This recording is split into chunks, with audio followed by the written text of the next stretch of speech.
আপনারা দেখছেন ২১শে টেলিভিশন। ঢাকা ৫ ও নওগাঁ ৬ আসনে উপনির্বাচনের ভোট গ্রহণ চলছে। সকাল ৯টায় শুরু হয় ভোট গ্রহণ, বিরতি ছাড়াই চলবে বিকেল ৫টা পর্যন্ত। প্রতিটি কেন্দ্রেই ভোট নেওয়া হচ্ছে ইলেকট্রনিক ভোটিং মেশিনে। ফলাফল যাই হোক, মেনে নিতে প্রস্তুত ঢাকা ৫ আসনের আওয়ামী লীগ প্রার্থী গাজী মনিরুল ইসলাম মনু। আর এজেন্টদের বের করে দেওয়ার অভিযোগ বিএনপির সালাউদ্দিন আহমেদের। সহকর্মীদের সহায়তা আরও জানাচ্ছেন আজহারুল ইসলাম। সকাল ৯টা থেকে ঢাকা ৫ আসনের ১৮৭টি কেন্দ্রের ভোট গ্রহণ চলছে। ভোট কেন্দ্রগুলোতে চোখে পড়ার মতো ভোটারদের উপস্থিতি। যাত্রাবাড়ির আইডিয়াল স্কুল অ্যান্ড কলেজ কেন্দ্রে ভোট দেন ঢাকা ৫ আসনে আওয়ামী লীগের প্রার্থী কাজী মনিরুল ইসলাম। পরে বলেন, সুষ্ঠু পরিবেশেই হচ্ছে ভোট, জয়ে শতভাগ আশাবাদী তিনি। সার্বিক পরিস্থিতি অত্যন্ত ভালো, আপনারা নিজের সচক্ষে দেখে গেলেন।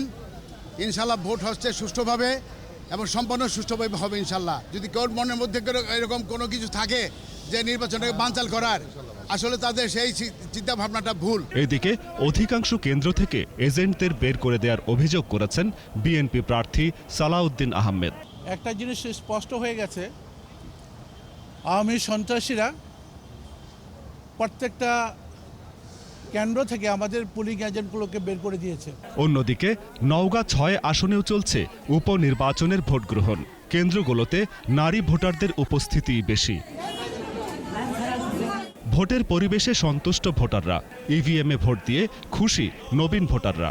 আমি এবার প্রথম ভোট দিয়ে খুব ভালো লাগতেছে আমার। এবার আমি প্রথম ভোট দিছি।